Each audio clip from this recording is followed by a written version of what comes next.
بسم الله الرحمن الرحيم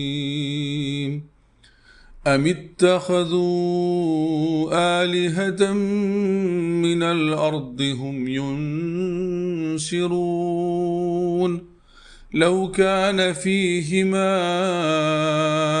آلهة إلا لفسدتا فسبحان الله رب العرش عما يصفون لا يسأل عما يفعل وهم يسألون.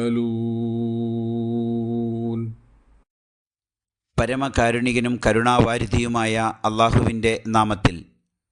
ഈ ഭൂമിയിൽ അവർ സങ്കൽപ്പിച്ചു വെച്ച ദൈവങ്ങൾക്ക് മരിച്ചവരെ ജീവിപ്പിക്കാൻ ആവുമോ?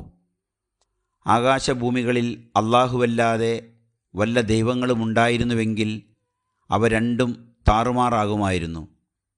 ഇക്കൂട്ടർ പറഞ്ഞു വരുത്തുന്നതിൽ നിന്നെല്ലാം എത്രയോ പരിശുദ്ധനാണ് അള്ളാഹു. സിംഹാസനത്തിന് അധിപനാണവൻ. അവൻ പ്രവർത്തിക്കുന്നതിനെപ്പറ്റി ആരും ചോദ്യം ചെയ്യുകയില്ല. എന്നാൽ ഉറപ്പായും അവർ ചോദ്യം ചെയ്യപ്പെടും. സൂറത്തുൽ അംബിയ 21 മുതൽ 23 വരെയുള്ള ആയത്തുകൾ.